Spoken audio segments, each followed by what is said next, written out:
ይገባል። ስለዚህ ይህ ጥንፈኛ ቡድን ቅድም እንደተባለው 11 ሰዎችን ረሽኗል።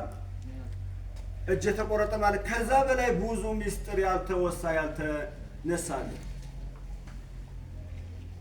ያልተነሳለ። ስለዚህ የሚደርሰው ግፍ በአማራ ክልልም ሆነ አጠቃላይ በኢትዮጵያ ህዝብን የሚጎዳ ኢኮኖሚን የሚጎዳ ሀገርን የሚያፈርስ ስለሆነ ይሄ ማንም ሊደግፈውና ማንም እንትን ሊለው አይችልም። በእርግጥ ነው አንዳንድ ጊዜ ምን ይባላል? ይህ ቡድን ክርስትናና እስልምና ወዳለበት ሀገር ሲሄድ ምን ይላል? እኛ እኮ የቆምነው ለሀገር ነው ይላል፣ ሲያታል ሰዎችን። ክርስትና ወዳለበት ሀገር ብቻውን ደግሞ ሲሄድ እኛ እኮ ለክርስትና እምነት ብቻ ነው የቆምነው ይላል። ሰዎችን ምን አደረገ? ማጭበርበር አመጣ። የሚገፈውና የሚዘርፈው ግን ሙስሊሙ ክርስቲያኑ ነው። ስለዚህ ይህን እንዴት እንትን ወደ አንዱማ ቢመጣ እኮ አንዱ ይለይለት ነበረ።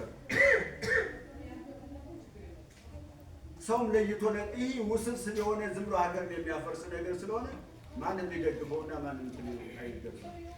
እና ስለዚህ አጠቃላይ ያለው ይህ ስለሆነ በጣም የሚያስነውር ስለሆነ በድርጊቱ ሁላችንም እናወግዛለን።